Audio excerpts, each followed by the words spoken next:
Crowhill here. Today we review an imperial stout and discuss autism.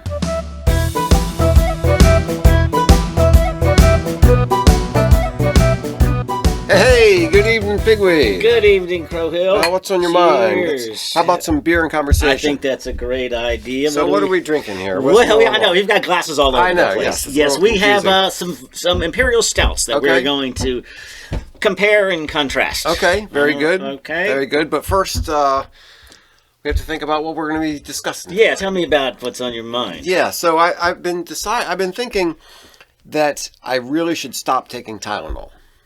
Well, that's an interesting choice. Why is that? Well, because men can get pregnant. That's and yes, they can.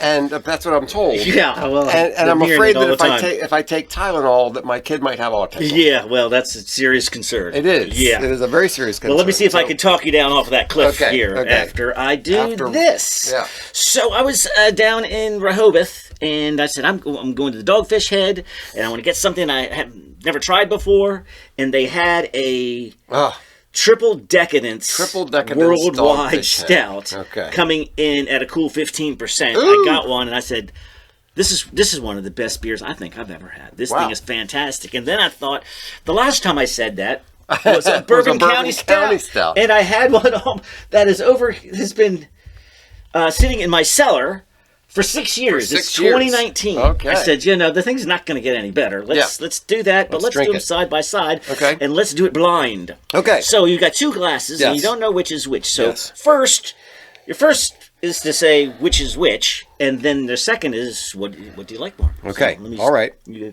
I think I know just from the aroma. Yeah, right. Go ahead. Let's see. All right. So we've got... Yeah, I think you're right. I think I know. I got the little glass, and... got the big glass. Oh, I don't know. It's becoming less clear as I drink them, but I'm fairly certain that's the Bourbon County and this is the Dogfish Head. But they're pretty similar. Gosh, they're pretty close, aren't they? I was ready to. I was ready to call it just on basis of the smell. Based on the smell, I would say the glass is the worldwide stout. Mm-hmm. Am I right? You have to flip your card over. Oh. Okay, I was wrong. So Bourbon County is the small glass. Huh. There you go. Okay. All right. So I'm thinking that's the Bourbon County. And no, I got it wrong too. So I thought for sure when I took a whiff of this one, I was getting that bourbon barrel smell. Well, this is the triple decadence refers to a triple barrel situation. Ooh. So this thing has been barrel soaked. Mm-hmm. But I just thought that this one smelled hotter and that it must not be the one that's aged for 6 years. Yeah. But wow. Aged in Palo Santo wood tanks, Dogfish Head, Let's Get Lost whiskey barrels, and Sam Adams Utopia's barrels. So that's where the triple decadence comes from. Well, the Sam Adams Utopia, that's that really strong beer. Oh, okay. Yeah. And that's interesting. And Bourbon County Stout, that's the one that people stand in line for a day after Thanksgiving to get. Yeah, so here it's this is 14.7. So they're both the same. They're both 15s. Yeah. And they are very similar and both delicious, but we both got it wrong. We both thought and I would have, but I thought let me try again. I would say just based on the freshness and the aging on this one, that this one ought to be a little more mellow, and I'm not certain that it is. No, I'm not certain it is either. Yeah, I was also going just a touch by the carbonation. For some reason, I expected the Bourbon County to have a touch more carbonation, and I was wrong about that too. No, this is my worldwide over here. It's fairly flat. Wow, they're both delicious. There's a lot of that. Wow. Molassesy, dark. Just very good. Yeah, wow. That's nuts. Very, very good. Yeah, I would say just on flavor, I don't know if it's the smoothest. Yeah, this is drinking a little hotter. The worldwide. Yeah, I'd agree with that. It's a touch harsher. Yeah. Just a touch. But they're both absolutely delicious. I think it would be, yeah.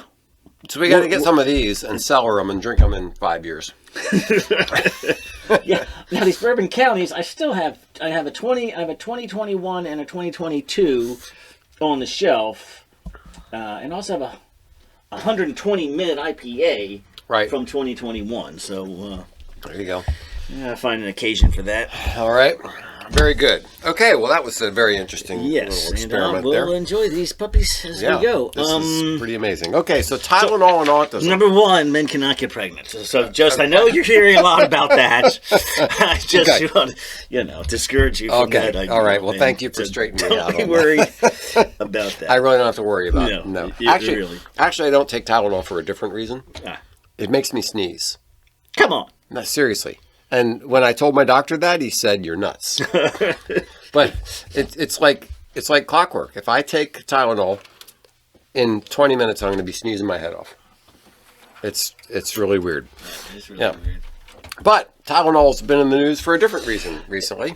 It has. Well, let's back up. Increased autism has been in the news. For years, for decades, yes. Right? They're seeing rising numbers over the last, 20 years, maybe more. Right. And the question is, what's causing that? First of all, so it was in 1970 it was 1 in 65, and it was less than that. It was far less than that. Yeah. So the numbers have gone up absolutely dramatically. It's a crazy increase. So the question is, why is that? But then other people will say, well, is it really that there are more, or are we just diagnosing more?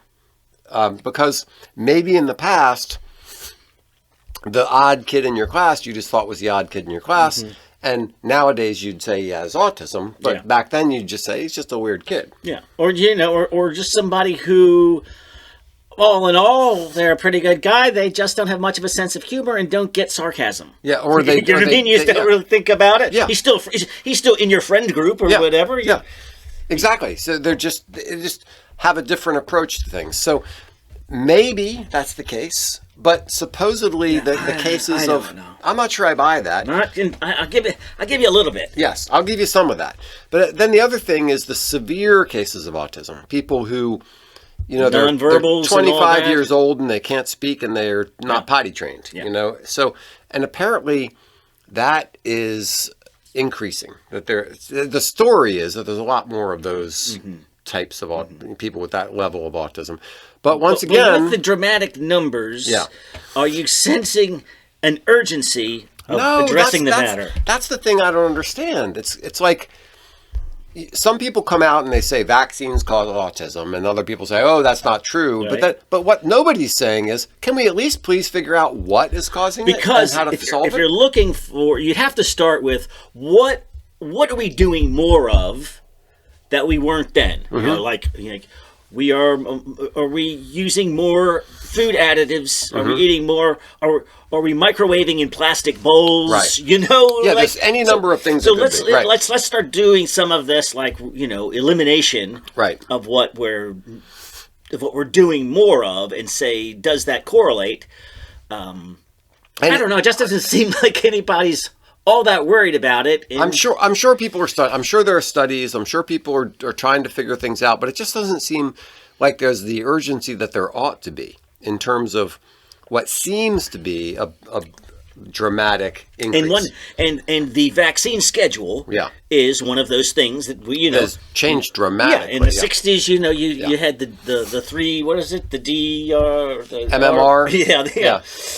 Measles, mumps, rubella. Right. Yeah. And then because they had already stopped smallpox by the time we were young. So and now the kids are getting 29 vaccines more than that. Really? So, and the weird thing is, a lot of parents have this experience of the kid was just fine, and then he got a vaccine, and then the next day, his behavior changed, all this, and I'm not going to come down on the question of the role of vaccines, because I don't know. And as far as I can tell, the science seems to show that there is no correlation between vaccines. So I get that. I agree. That's fine. But there's so many parents who believe that there's this connection that you have to... Now, is autism something that reveals itself slowly, or has been clear since they were an infant that they just, when other kids were smiling at age whatever, mine was not, or something like that? Or are kids... Does something like that actually happen where they seem like they're going at the normal rate until age 3 or whatever? All of a sudden. And then it certainly seems... So based on the stories that I've heard, it certainly seems like there's like this sudden onset where all of a sudden they're different. They don't want to be held. They don't, they don't respond to you. It's just a dramatic change in behavior all of a sudden. Mm-hmm. And okay, so is it possible that that's been going on for 100 years and we just didn't call it autism? We called it something else? Maybe. I just have a really hard time believing that. And you have all these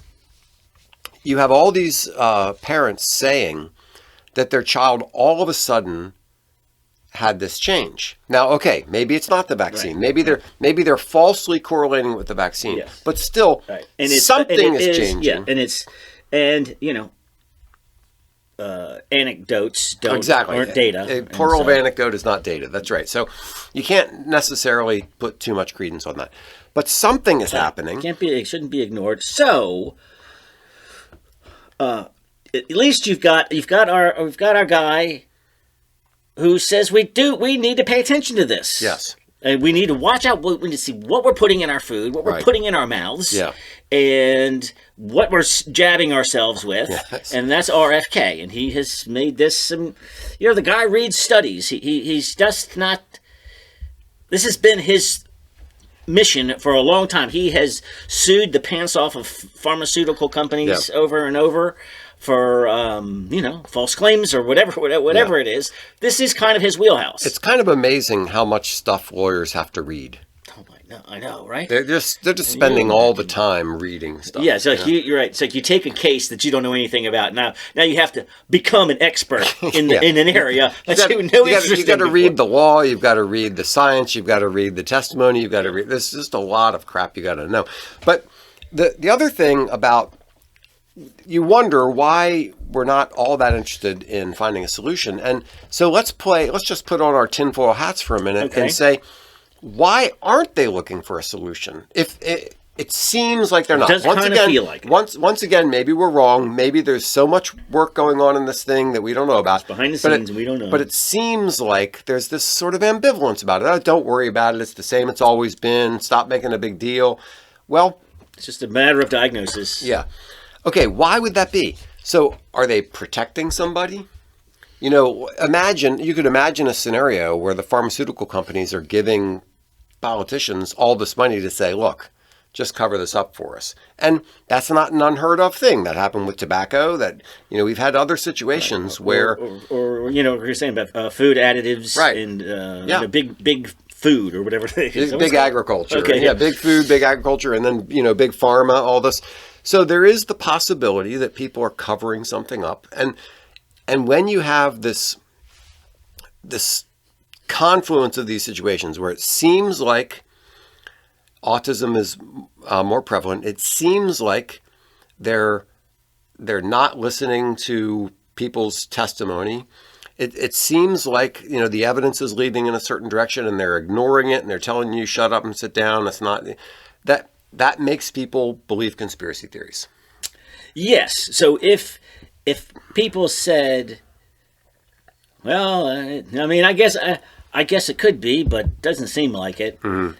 As opposed to, you're crazy. You're crazy. You need to be silenced. Yeah. Right. That's when you start going. Well, yeah. It's like, that's probably not the case. You're like, all right, but usually if you're in a intellectually open, honest environment, and you come along and say, it kind of seems like the sun really isn't that far away, because when after the rain and I look at these lines going up, it looks like the sun is just right there. And then no, what's going on there? That's a visual phenomenon, and they explain it in a calm, sensible way. Like they don't all of a sudden say, you're a horrible person. Put you in a padded room. You're a horrible person who should not be able to be on social media anymore. Right. And so the horrible reaction against people who are raising these questions feeds the conspiracy theory. It does. Yeah. So there is this whole question of, is anybody covering up? And there's also the question of, why is it so political? It should be a medical question, a science question. It shouldn't be, and some of it, of course, is just Trump derangement syndrome. Right. You know, it's like if Trump or RFK or somebody like that says it must be wrong because they're the devil. When RFK was a Democrat unassociated with Trump, then, you know, well, actually, I haven't talked about Tylenol. So. Yeah, so, right. I mean, the reason we're talking about this now is because recently RFK said that there's a connection between Tylenol use of mothers during pregnancy and autism. Right. And so back to your point about the politicization, when he was running as a Democrat against Trump, if he had said the same thing, there wouldn't be the same reaction.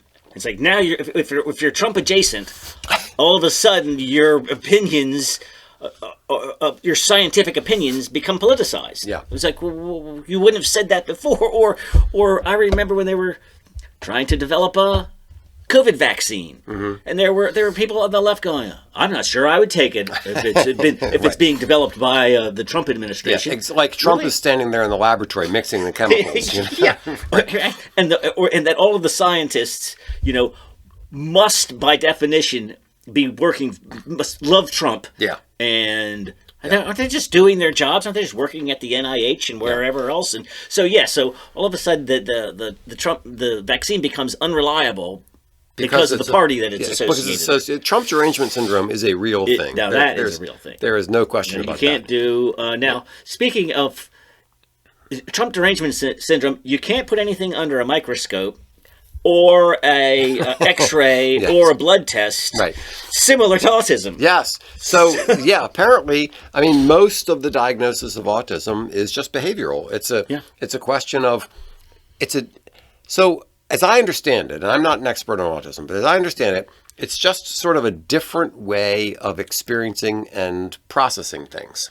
You don't like, some people with autism don't like to be touched. They have problems with certain textures sometimes, like they don't want to eat certain foods because they have funny textures to them. They like things to be in a certain order, in a certain way that can be kind of particular about how things are done. There's a lot of, that's leaning a little OCD, but it's just social interaction. Yeah. So it's just witnessed and experienced by parents. Yes. Is what in interviewing and whatever. There's nothing to, there's nothing. There's no lab report. Can't take a blood test. And there's like this spectrum that they talk about, which is totally true because it's everything from slightly quirky to nonverbal. Right. So the spectrum is the right word, but again, it's not like you're going to show up on a gauge, which is pointing to where you are on the spectrum. It's not like you do a blood test and say, "Oh, you're only 10%." It's like so many, depression or whatever. I mean, there's a lot of self-reporting, and what does that even mean? Right. And so.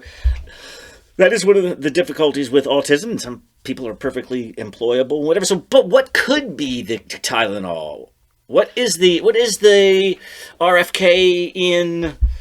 Yeah. Link? So there have been studies. There were several observational studies that did report that children whose mothers reported using acetaminophen in pregnancy had slightly higher rates of autism spectrum disorder, ADHD, and other neurodevelopmental issues. Mm-hmm.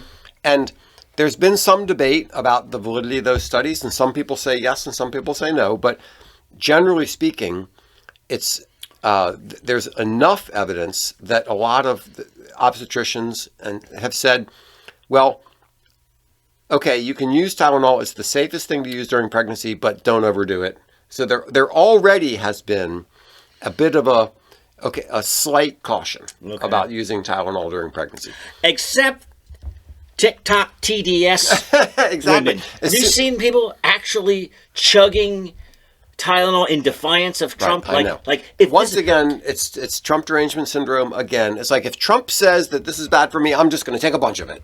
Like, what kind of moronic attitude is that? Right. Like he even if he's right, I'm just going to I'm going to damage my child forever for a 1 minute anti-Trump video. It's social media is the most poisonous, horrible thing. It causes people to do the stupidest things just so they can get some clicks and likes.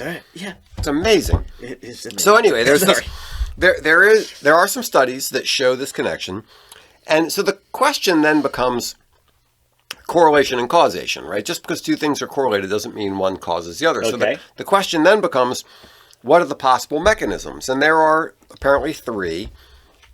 One is called oxidative stress. Acetaminophen depletes glutathione, right, which protects cells from oxidative stress, and that could disrupt neurodevelopment. Another is endocrine disruption. It may interfere with the hormone system, including sex hormones, which plays a critical role in brain development. Okay. Don't tell that to the trans people because they don't believe in any of that. Right. Also, there's the question of inflammation. The drug may affect inflammatory pathways that could impact the developing brain. So there are some possible mechanisms, but there are also some things that might confound that. So here's the problem with correlation and causation. Let's say that you have some condition that causes a high fever, all right? And whatever it is that's causing the high fever it contributes to a child having autism. Yes. Okay? But then you have a high fever. You have a high fever, so you take Tylenol to get rid of the high fever. Yes. Right? So now So they're directly related. They're directly correlated. But yes. one isn't, it's not the Tylenol that's causing it, it's the underlying thing that's causing the fever that's causing it. Right? So you have that kind of confounding effect going on. There's also a strong genetic component to autism, and it's possible that the mother has some condition that is manifesting in her in making her want to take Tylenol, but it's manifesting in the child in contributing towards. So there are all these ways that, the correlation between Tylenol and autism might not be causative, but might be some other cause, that something else is causing both Tylenol use and the autism. Okay. Right. Okay. So, I mean, that's the kind of nonsense that you have to try to filter out through good scientific method to figure out what's going on. Now, there was a Swedish study, did not find a correlation. Okay. So that's, you have, right now, it seems that the evidence is kind of there. Maybe there's a connection, but it's not totally clear.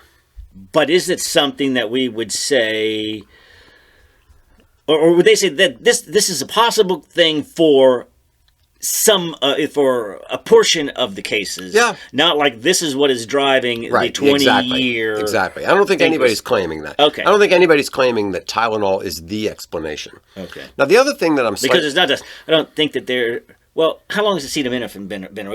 It's different than aspirin, right? Yeah. So, in a way, you're like, well, more people are taking Tylenol than aspirin over the last 30 years. Yeah, well, right? aspirin you're not supposed to take. Pregnant women aren't supposed to take really? it, and children aren't supposed to take it until they're like 3 or something like that, because of Rye syndrome or whatever. So children aren't supposed to take aspirin. And supposedly Tylenol is the safest option between like aspirin, Tylenol, and ibuprofen. Yes, that's what I was trying to. Yeah, Tylenol is supposed to be the safest of the three. But the thing that worries me a little bit about this statement from RFK is that Trump kind of gave him a deadline. I want you to figure out what's causing this autism rise by such a date. And you can imagine people in this mad scramble to we got to find some culprit, right. And they come out with, and so that that's not cool. That's not cool, and that bugs me a little bit. But the reaction that you mentioned, the TikTok reaction, Jesus, I was like, what is going on there? Why is it that Trump could say the sky is blue, and people would come out and say, no, it's not. It's I know. They're right. They're there were some funny memes after that of people going, Trump says, "Do not put a plastic bag over your head." Right. And all of a sudden, all these blue-haired liberal women are putting plastic bags over their head. Yeah. So there's a lot of humor in that respect. So, well, I don't know. I don't know what the connection is. I think it's an interesting thing. I'm glad that somebody's paying attention. I mean, maybe people have been paying attention for a long time, and it just hasn't been obvious. It seems like it's been ignored. Yeah, because it doesn't seem. I mean, maybe right. Just research with no conclusions isn't very sexy and doesn't get a lot of reporting. So maybe there's a lot going on, but at least I'd like to hear that it's going on. Yes, right. And there is sort of the stigma of the vaccine thing, because so many people are saying vaccines cause autism. There's sort of a stigma, and because there is such a relationship between the spike in one and the spike in the other, to run that, and you're just sticking stuff in a child's arm. I mean, kids are getting like hepatitis B, sexually transmitted disease vaccines at birth. Yeah, and the other thing about that's a good example, because there are a lot of people who say, "Look, I'm not against vaccines. I just want to spread them out. I just want to spread them out a little bit." Yeah. Why are you giving my infant child this vaccine that isn't really going to be an issue until they're like 16 or 17? Yeah. So there are a lot of people who just say, "Okay, fine." Or COVID every year, right? Like, well, what are you doing? Yeah. So maybe they're just saying, let's spread it out a little bit. But then immediately you have this: you're anti-vaccine, you're anti-science, you're blah blah blah, and the pressure and the temperature needs to go down a little bit. All this, like, I know mothers who are worried about this, so they say, "Look, I want my kid to be vaccinated. I just want to extend the schedule a little bit so they're not getting it all at the same time." What's wrong with that? Doctor, and the doctors don't seem to have a problem with that. It's just the TikTok, Facebook, social media experts who, yesterday they were an expert about COVID and today they're an expert about vaccines, who say that this is a horrible thing. I don't know. All right. Well, I mean, I would say at least RFK has made people more interested in finding out. All right. So it isn't Tylenol. What do you got? Right. What do you got? What are you doing? What are you looking into? What is this not a problem? Mm-hmm. I mean, if it's all just diagnosis, let me know. Yes. But if it isn't, then let's look at it and let's not poo-poo it. Yeah. Especially for political reasons. Yes. Yeah, and there's so many, as you mentioned before, there's so many things it could be. Is it microwaves? Is it food additives? Is it red dye number 28? It's all these things that are going on that are different. So, all right, well, let's look at it and. And, I think maybe the solution is pregnant women, if they have a headache, they should drink a Dogfish Head triple decadence instead of Tylenol. And that's probably not going to hurt. They say alcohol maybe not be the solution, but it is a solution. Cheers. Thanks so much for listening to Beer and Conversation with Pigweed and Crowhill. Remember to visit us at pigweedandcrowhill.com or send us an email at pigweedshow@gmail.com.